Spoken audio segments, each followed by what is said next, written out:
Bueno, vamos a continuar con nuestra clase de introducción a la farmacología. En la primera parte de la clase ya hemos aclarado conceptos básicos como el de fármaco, el de farmacología, sus ramas. Hemos hablado de la relación entre farmacocinética y farmacodinamia. Hemos aclarado algunas dudas sobre estos dos conceptos importantes. Hemos hablado acerca de farmacoterapéutica, hemos hablado un poco de toxicidad, ¿no? Y ahora nos toca revisar otros términos importantes que debemos conocer, como son farmacoepidemiología, que estudia y hace seguimiento de los efectos de los medicamentos sobre la sociedad. ¿Qué ocurre en esta sociedad? ¿Qué está recibiendo este grupo? ¿No? ¿Qué está recibiendo esta población determinada? ¿No? Estudia los determinantes, características y efectos del uso del fármaco en grandes poblaciones. Analiza el impacto real del uso de los fármacos en la práctica clínica cotidiana. Examina las diferencias entre la experimentación controlada y la práctica habitual y hace seguimiento de la investigación de los medicamentos sobre la sociedad. Otro término importante es el de farmacoeconomía, que estudia los costes y beneficios de los tratamientos y tecnologías médicas. Su fin es seleccionar que tengan impacto sanitario positivo, ¿no? Seleccionar algunas opciones que tengan este impacto sanitario, ¿no? Que sean efectivos. Otro término como farmacogenética, ¿no? Que es parte de la farmacología que estudia los factores genéticos con la respuesta individual a los fármacos. Explica el uso del genoma para la preparación de fármacos para prevenir la aparición de algunas patologías. Ahora vamos a hablar de un tema muy importante que lo vamos a tocar en esta clase, que es el de administración de fármacos.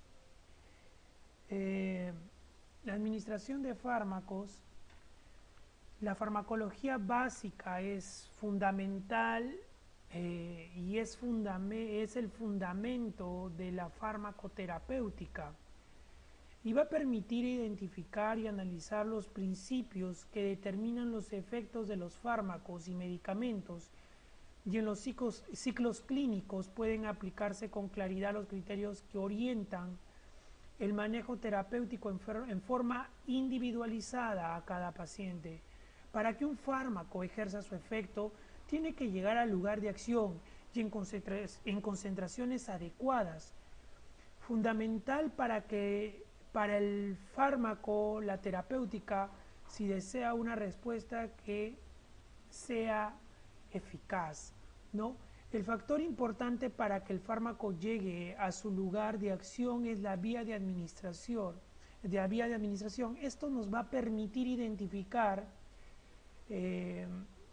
analizar todos los principios y efectos del fármaco, aplicar para las diferentes patologías e individualizar las terapéuticas a cada uno de los pacientes, que es necesario y que es importante. Las rutas o vías de administración determinada por dos factores primariamente, por las propiedades del fármaco, las propiedades de los fármacos. El fármaco, para utilizar cierta vía, tiene que tener cierta característica. Ejemplo, solubilizarse. Los objetivos de la terapéutica. Una determinada terapéutica tiene que ser necesaria para una determinada vía de administración. Entonces, por ejemplo, ¿no? El objetivo de la terapéutica. Una determinada terapéutica tiene que ser necesaria, una determinada vía de administración. Hay fármacos como el sulfato de magnesio, que es una simple sal simple, ¿no? Puede ser un laxante o un depresor del sistema nervioso central, que se puede utilizar y disminuir la actividad del sistema nervioso central. ¿Por qué vía a utilizar este agente? Depende. Si yo quiero un aumento de la motilidad intestinal, lo haré por vía oral. Pero si utilizo el sulfato de magnesio y si quiero efectos sistémicos lo utilizo de forma parenteral. Se utiliza cuando hay toxemia o un cáncer en el embarazo, ¿no? Entonces, las vías de administración, vamos a tener dos grupos grandes. El enteral, aquel en el cual el fármaco se absorbe desde el tracto gastrointestinal. Ahí vamos a tener la sublingual, el oral, el rectal. Y el otro gran grupo, ¿no?, que es el resto casi, el parenteral, se requiere una aguja y jeringa o equipos de infusión intravenosa, ¿no? Tenemos al transdermal, también al inhalatorio y el tópico. Entonces, dentro del enteral, como dijimos, que es aquel en el cual el fármaco se absorbe desde el tracto gastrointestinal, la mayor parte de los fármacos en el intestino delgado, ¿no? Y las vías van a ser la sublingual, que es una vía poco utilizada y pocos fármacos van a ser administrados por esta vía. Se utiliza para obtener un efecto rápido, un efecto muy rápido, para aliviar un efecto de dolor en un paciente con angina de pecho, por ejemplo, cuando hay un problema a nivel no coronario, ya sea por una estenosis de alguna de las arterias coronarias, una vasoconstricción. La sintomatología es muy grande y muchas veces debemos actuar rápidamente y son administrados, por ejemplo, el isosorbide, el dinitrato, ¿no?, que tiene un efecto inmediato, ¿no? En la parte oral, ¿no? Lo que más conocemos, la que más se utiliza, tiene la ventaja que es una vía fácil de administrar, no requiere a otra persona, pero una desventaja es que no se puede administrar cuando el paciente está inconsciente o tiene vómitos, o una persona que tiene problemas con la memoria, ¿no? La otra vía que está dentro del gran grupo de las vías enterales, de la vía enteral, es la rectal, que no es tan utilizada, es utilizada para medicamentos en niños más que todo, ya que no puede hacer degluciones, ¿no? Entonces, el supositorio que contiene el principio activo, una de las ventajas parte del fármaco administrado va a circulación sistémica, parte va al hígado de frente, puede aparecer un efecto muy rápido porque va a la circulación sistémica. La desventaja es la incomodidad del paciente, no tolera, hay que hacer un esfuerzo para que se mantenga un tiempo adecuado, ¿no? La parte ahora del otro gran grupo, que es la parenteral, ¿no?, que requiere de una aguja y jeringa o equipo de infusión intravenoso. Dentro de la parte parenteral está por ejemplo, la intravascular, y dentro de la intravascular tenemos la vía intravenosa, que es una vía rápida. Se utiliza aquellos fármacos que no pueden ser administrados por otra vía, por su estructura química, o sobre todo esta vía cuando se necesita un efecto también rápido. Es una vía de emergencia o se utiliza por infusión. Cuando se quiere mantener concentraciones estables en el plasma en un determinado tiempo, se administra por goteo intravenoso, se regula para mantener un nivel de presión arterial, ¿no? La intraarterial es mucho más específica, se utiliza para efectos más locales, para que el fármaco se absorba en un lugar en la arteria donde se inyecta el fármaco, y la vía que requiere mucha más preparación. La desventaja es que esta vía es cuando se pone el fármaco en la sangre en circulación, los efectos van a ser muy inmediatos y a veces ya no se puede mitigar reacciones adversas que se pueden presentar en el momento.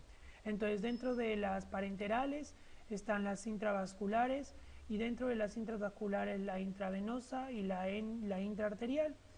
Y otra que está dentro de la vía parenteral está la intramuscular, que es la más común. Se puede administrar, que es la más común, ¿no? Puede ser una vía, se puede administrar, ¿no?, volúmenes regulares. Cuando son muy grandes hay que usar un par de sitios de administración dependiendo de la zona que se utilizan. Los efectos van a ser rápidos por la rápida absorción del fármaco, ¿no? Es muy común utilizar la vía intramuscular. Se puede administrar productos oleosos, ¿no? Lo que no se puede hacer en la vía enteral, ¿no? Pueden utilizar esta vía de forma habitual, y es una buena vía porque tiene una absorción rápida por la gran vascularización del músculo. Entonces, el dolor de un pinchazo intramuscular depende del fármaco, y para que el dolor no sea tan fuerte, los laboratorios lo mezclan con anestesia local o con vasodilatadores o con vasoconstrictores, ¿no? Entonces, ya hemos visto dentro de la parenteral la vía intravascular, que tiene a la intravenosa y a la intraarterial, y otro grupo dentro de la parenteral está la intramuscular. Otro grupo también que tenemos dentro de las enterales es la vía subcutánea. Es de menor uso para poner vacunas, administración de algunos fármacos de manera crónica, ¿no?, como por ejemplo la insulina para diabéticos tipo 1. En este caso se utiliza solo la intravenosa cuando se requiere una emergencia. Sin embargo, aquí no permite administrar volúmenes demasiado elevados, ¿no? Entonces es una vía rápida para la absorción de fármacos y permite la administración de fármacos efectivos, como ya dijimos, la insulina. Para que el fármaco pueda absorberse depende de la grasa, ¿no? El grosor debe ser de 1 centímetro. Si sobrepasa los 2 centímetros, dificulta la distribución del fármaco porque se fija en la grasa. También existen problemas cuando es menor a 1 centímetro, ¿no? La vascularización local también. Por esta vía se pueden administrar fármacos hidrosolubles, liposolubles, ¿no? Los hidrosolubles, por simple filtración, se distribuyen de forma más fácil que los liposolubles. Los liposolubles pueden producir enquistamientos, y también, si se administra el fármaco rápidamente puede producir ¿no?, estos enquistamientos. Si nos equivocamos en la dosis, debemos realizar una fricción para que aumente la velocidad de absorción, o realizar enfriamiento para retrasar la absorción. La vía intratecal. La vía intratecal es una vía muy delicada de hacerla. Necesitas una técnica muy especial y se puede utilizar sobre todo cuando se requiere que los fármacos lleguen al sistema nervioso central en concentraciones efectivas. Este fármaco no es liposoluble, de manera que no va a atravesar fácilmente la barrera hematoencefálica, ¿no? Entonces es una vía muy delicada que necesita una técnica especial. Otra vía que está dentro de la parenteral es la vía intraperitoneal. La vía intraperitoneal, poco utilizada, ¿no?, la vía intraperitoneal en el humano, más que todo es utilizada en el laboratorio. Es una vía rápida porque la superficie de absorción es grande. Eso es un parámetro grande para la absorción, ¿no?, Entonces, y se utiliza esporádicamente esta vía en aquellos pacientes para casos de intoxicación por barbitúricos, ya que estos son de venta libre y es muy frecuente, ¿no?, la intoxicación. Entonces se utiliza para inhibir la hiperactividad del sistema nervioso y aparte de ser anestésicos generales. Por la vía intraperitoneal se utiliza cuando había una intoxicación no solo de este fármaco, sino de otros también, ya que permitía administrar en el peritoneo volúmenes grandes. Después de un determinado momento se elimina este volumen invirtiendo el depósito, entonces la vía estaba libre de agentes tóxicos, ¿no? Prácticamente no se utiliza, es tan rápida como la intravenosa, ya que la absorción es casi instantánea. Se pueden administrar grandes cantidades, eso sí, con un pH neutro y que no sea irritante. Esta vía solo se utiliza para experimentos en animales y en casos excepcionales para la diálisis intraperitoneal.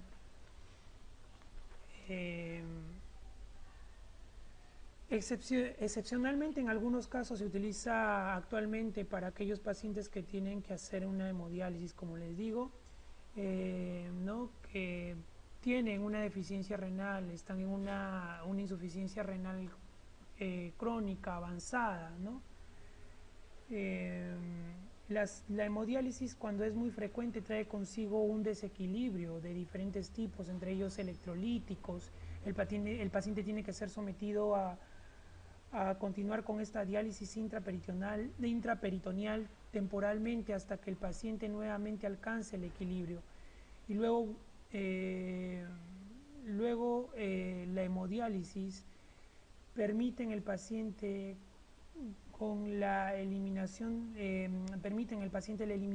productos tóxicos, para los cuales hacen una hemodiálisis. El riñón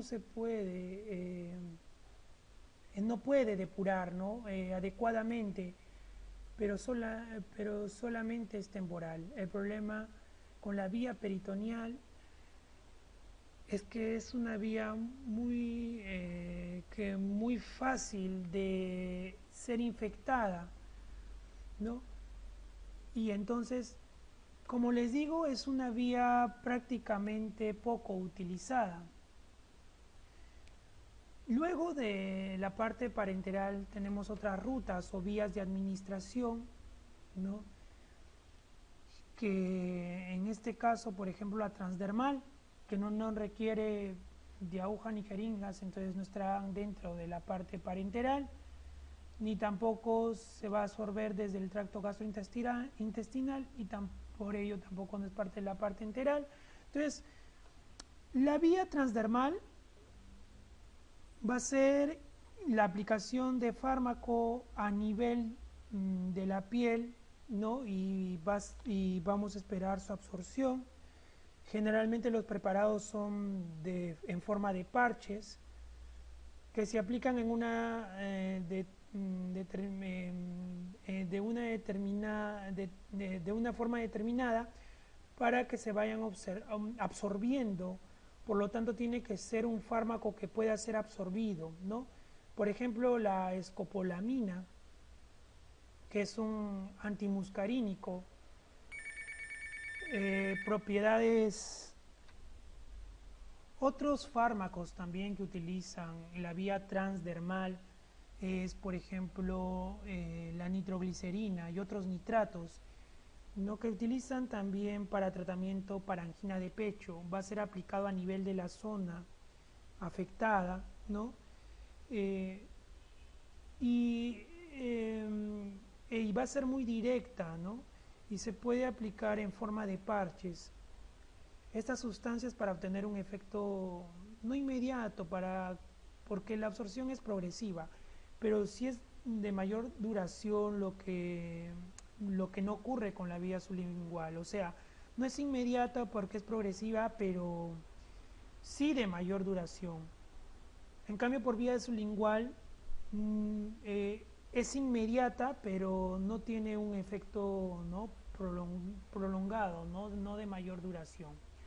Otra vía distinta es la inhalatoria, que puede ser usada para efectos locales en el tracto respiratorio, en spray, vía intranasal en la boca, para el tratamiento del asma bronquial, la gran mayoría de fármacos que se utilizan son fármacos de rescate.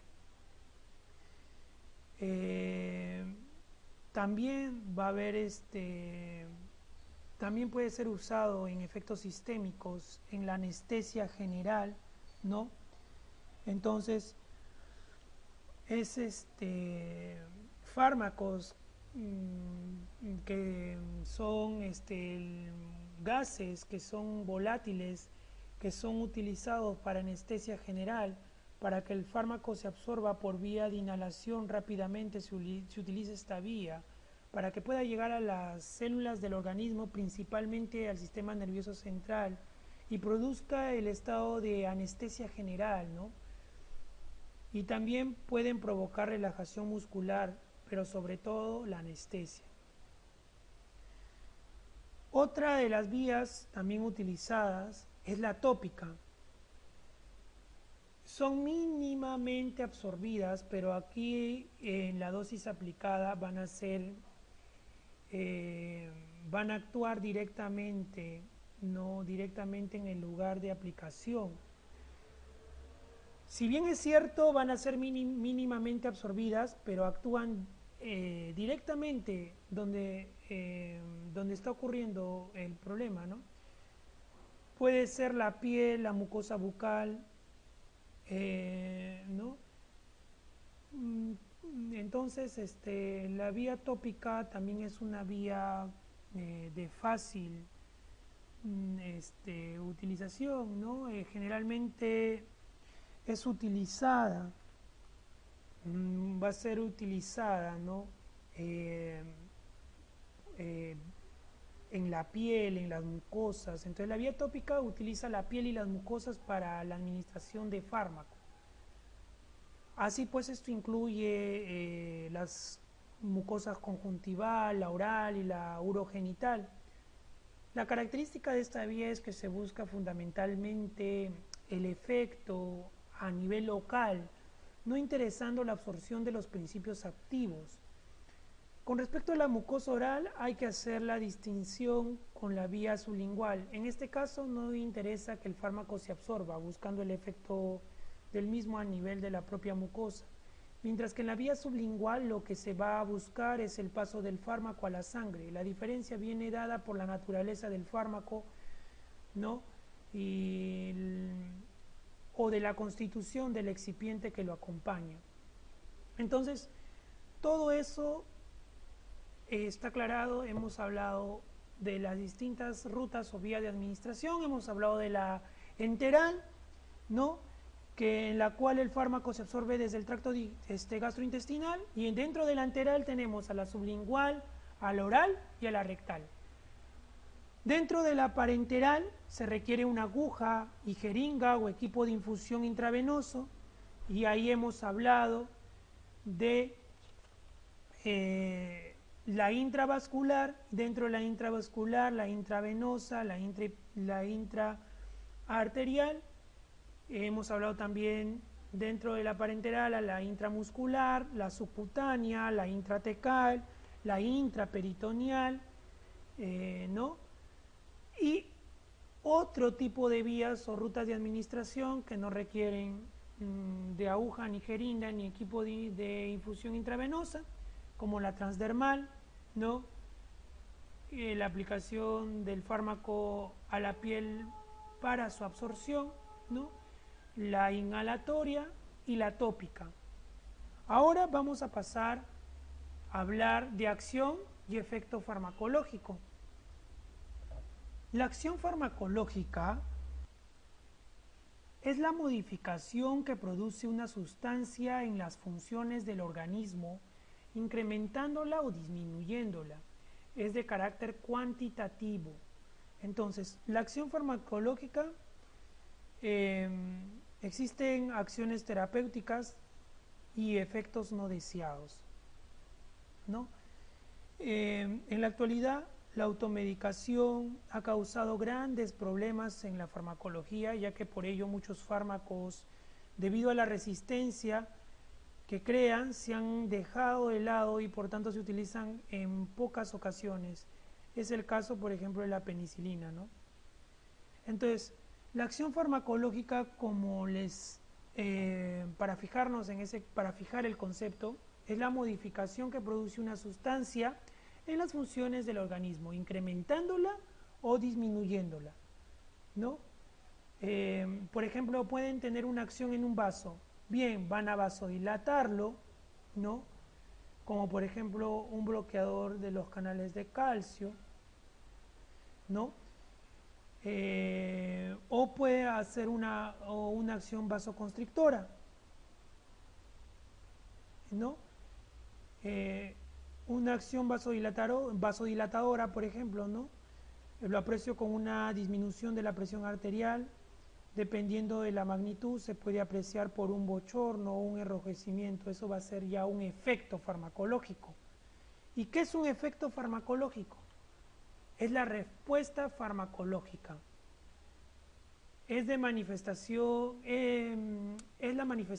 de la acción del fármaco,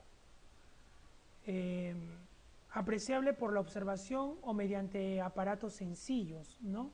Entonces, nosotros vamos a tener dos conceptos distintos: acción farmacológica y efecto farmacológico.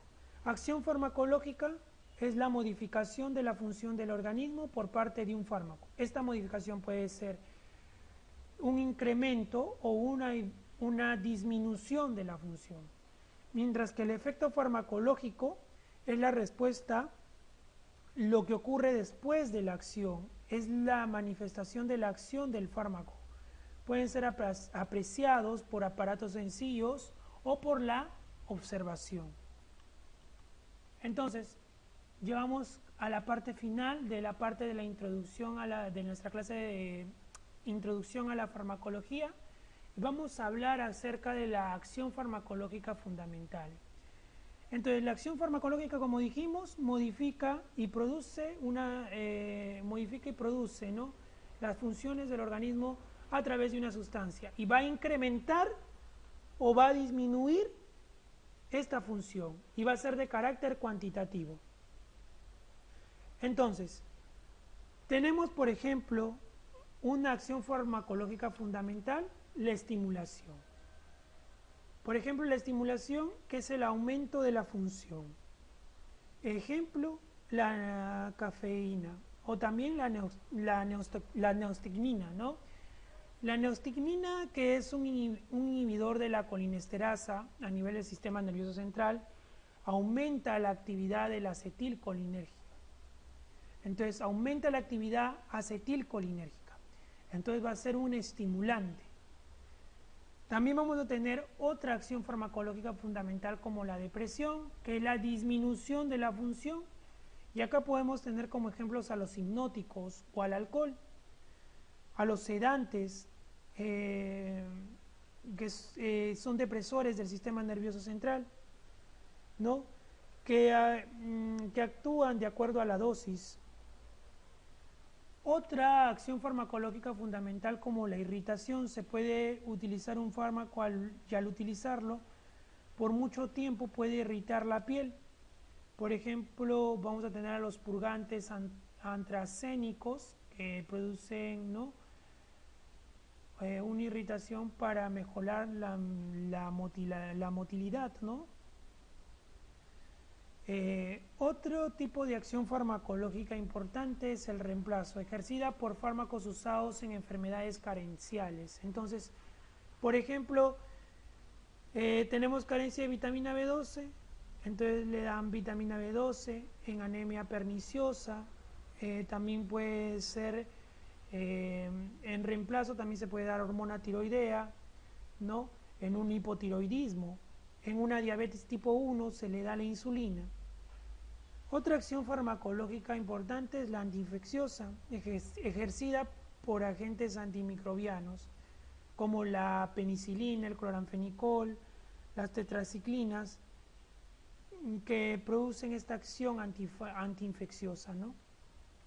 Entonces hemos llegado al final de la clase, de la primera clase de introducción, ¿no?, a la farmacología. Espero que hayan quedado claro algunos conceptos importantes, porque en esta clase lo que hemos revisado de forma general, términos que vamos a utilizar a lo largo de las demás clases de farmacología y necesariamente tienen que estar claros.